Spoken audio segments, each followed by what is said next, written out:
Dana White reveals no taxpayers' money will be used for the White House event, and the UFC will cover all expenses. In an interview with Sports Business Journal, Dana said the budget would make the UFC's $20 million Sphere event look like quote-unquote ashtray money. He said the main event of the card will be a one-of-one fight, and neither Conor McGregor versus Michael Chandler or Jorge Masvidal will be on the card. Dana says this will not be a one-off pay-per-view. There will be no live gate, and there will be no sponsors on the cage or canvas. He also claims the UFC will cover $700,000 to restore the South Lawn after the event. In yesterday's video, we reported on Ilia Topuria listing his $3.5 million house for sale. He shared the home with his ex-wife, and it's located in one of the most exclusive neighborhoods in Madrid. Arman Tsarukyan made an offer to Ilia. On X, he wrote, "I'll buy your house if you agree to fight me next." Arman Tsarukyan is set to compete in Real American Freestyle Wrestling again. He will face Giorgio Poulos at RAF 6 on February 28th. Arman appeared on the Ariel Helwani show yesterday and said that if he doesn't fight Justin Gaethje or Ilia Topuria next, he wants to move down to featherweight and fight for that belt. Alexander Volkanovski responded to Arman and says he'd love to fight him. I'm not getting Gaethje, I'm not getting anybody. I'm gonna try to get the title 145. Really? Yeah, what I can do. Can you make 145? Yeah, I talked to Coach Carl, so we did the math, everything. So my body can go to 145. But would it be healthy? Would it be easy for you?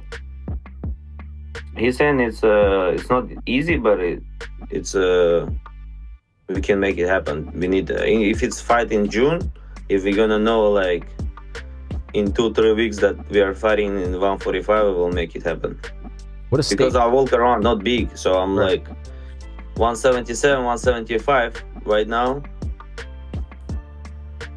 If I like starting eat clean, do more cardio, I'm gonna be 165, 166, and then from there, like, you know, I can go down. So I gotta walk around. So on the math, I gotta walk around like 163, 162. Arman Tsarukyan was on Ariel show and said he wants to drop to 45 and fight for the title. Curious if you have any thoughts on Arman potentially trying to cut that sort of weight and fighting you and what that could do. Yeah, I mean, like, I love challenges. He would obviously be a tough challenge. If he could get down there, that would be definitely a tough challenge. Same with Movsar. Obviously, Movsar, good. Like, even the wrestling side of things, like, I'd love that. Because for the legacy, you can talk about legacy. You got guys like Movsar undefeated. So later, obviously, I've got a job to do this weekend. But whatever comes my way, you know, I'll be happy. But Movsar, Lerone, you know, incredible records. Or even Arman, if he was to come down, like, yeah, that's a challenge. So that'll be definitely something. And I feel like my takedown defense is pretty solid. So that'll definitely be a fun one. Before UFC 324, many were concerned for Justin Gaethje after photos surfaced showing a wound on his neck, which some thought might be a staph infection. Justin insisted it was just an ingrown hair, though much of the MMA community remained skeptical. Justin's manager Ali Abdelaziz claims that it actually was an ingrown hair. In an interview with MMA Junkie, Ali said he had an ingrown hair. He took some antibiotics. He was fine. No complaints, no excuses. He's the type of guy that would never use an excuse.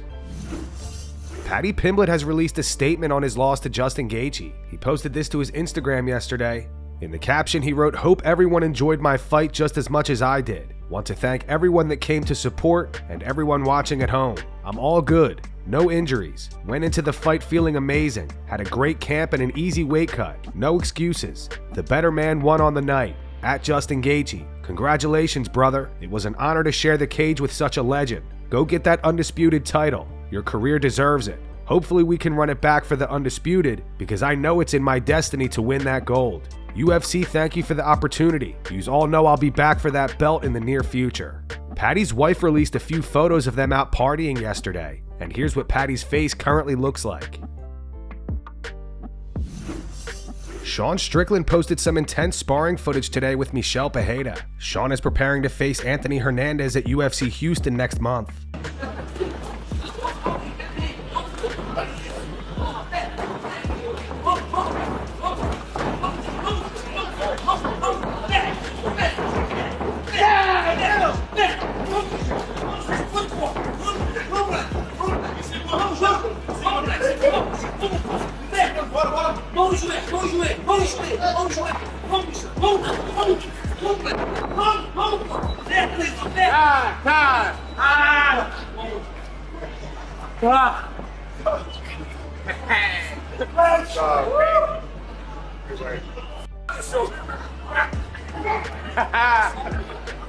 Let's go.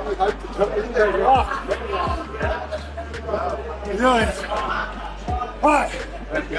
Clinch. Go, clinch. Very good.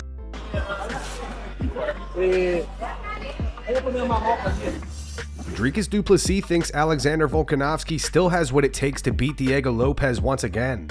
Volk is nearing the end of his career. And then you have Lopes, who's such a savage, a young savage. And Volk came in there in the last fight and he tamed this young savage. And a lot of people didn't give him a chance in that fight. And he went out there and, you know, Lopes had his moments in that fight, but overall, Volk actually dominated until, you know, he got clipped a couple of times. But I mean, he's such a warrior. And I do think Volk still has enough in him to keep that title. I don't know how many more he has in him, but you know, Lopes, obviously he learned a lot from that first fight. Yeah. But I just think the experience from Volk's experience is just gonna, you know, take a toll on the night, because you know, on the grappling side you have Lopes, but to get Volk to the ground is not an easy task. Arman Tsarukyan posted a skit where he slaps an influencer for sitting on his new Ferrari. Right here? Yeah. Right here? Get better angle. Get it. Lower angle. Right. Yeah, that's good. Bro, That's good. get out of here. You're too fat, bro. What are you doing, bro? I'm sorry. I didn't know it was your car. It's my car, bro. I didn't know it was your car. My Get bad. out of here. Bad, dude. Bro, you're fat, like sitting on All right. Don't need to say fat over and over. I'm sorry. I'm sorry. Ferrari, bro. Like, Get the hell out of here. Let's get out of here. Ahead of his rematch against Diego Lopes this weekend at UFC 325, Alexander Volkanovski believes the UFC is working on setting up Movsar Evloev versus Lerone Murphy.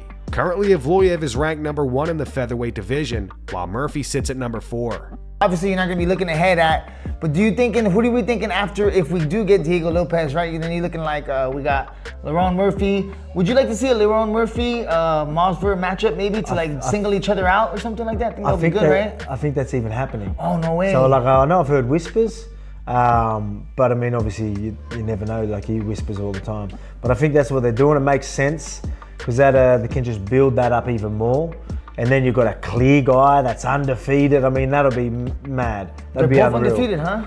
Well, undefeated UFC. Oh, nice. Yeah, for sure. Undefeated. I think he's got a draw or something like that. Yeah, I'm not sure. Diego Lopes responds to the critics who feel he doesn't deserve this rematch against Volk for the belt. In an interview with MMAfighting.com, Diego said no one is going to say no to a title fight, right? People are going to criticize any decision the UFC makes. If the UFC gave the fight to Movsar Evloev, some people would criticize it saying, oh, but the guy hasn't fought in a year. If they gave it to Lerone Murphy, another group would criticize it too, saying, how are you going to give a title shot to a guy who just beat someone who wasn't even in the UFC? They gave me the fight and people are criticizing it. People are never going to be happy with anything, you know? There's always going to be someone trying to criticize. Garry had high praise for Islam Makhachev today. He posted this video to his Instagram, and in the caption he wrote, "The story is bigger than you think." Islam Makhachev is one of the greatest fighters walking the planet Earth right now.